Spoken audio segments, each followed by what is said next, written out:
Dating Pangulong Rodrigo Roa Duterte tinawag si Israeli Prime Minister Benjamin Netanyahu na isang classic warrior o mandirigma. May mensahe rin siya para sa punong ministro sa gitna na nagpapatuloy na gyera sa pagitan ng Israel at Hamas. Narito ang balita ni Jade Calabroso. Si Netanyahu, he's a classic warrior.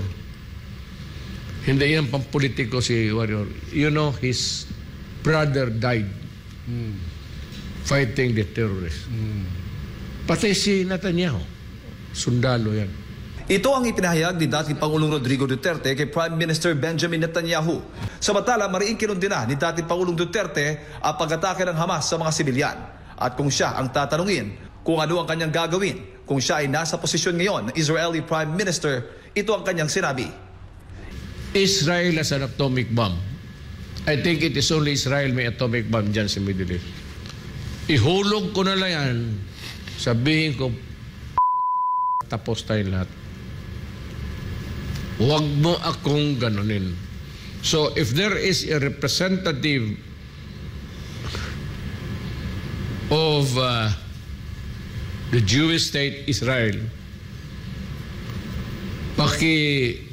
basa lang kay Netanyahu, the Prime Minister. So my advice to Netanyahu, if there is a representative of Israel listening now, gawin ninyong malaking cemetery yan. Pulpugin ninyo lahat, pati lahat na. Kung ako ang may atomic bomb, ihulog ko talaga. Alam mo kung saan ihulog? Sa Iran.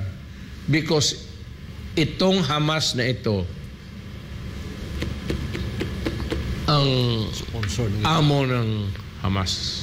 Yung sabi nila ng Hamas, tama yung ginagawa nila. What if tama yung pagpatay ng mga inosente? Bata. Ubusin mo yung Israeli army for all I care. You can massacre them all, but you should not harm even one single innocent civilian. So, itong mga high profile na with so much influence on the Arab affairs should think now of how to correct things if it can be corrected. Kasi ako si Netanyahu, pulpugin ko yung Hamas, I will level it to the ground para wala ng Gaza. No more Gaza to fight for. I will make it a dead place. Kasama na yung matamaan ng bomba. I will forget about Gaza. I will just tell the mga Israel,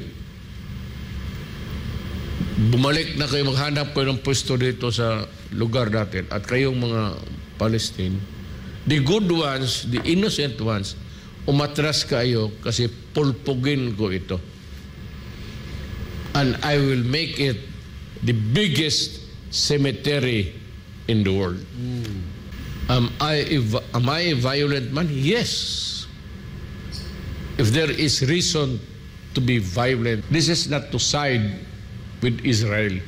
We have always been neutral. Baski ako nung presidente ako. The Arab is good, Israel is good. Ang akin. I feel for the Muslims in the Middle East, and I love the Muslims, Filipino Muslims in this country. But there has to be reason and a time for reckoning for everything. It's out of tune and it has harmed so many people.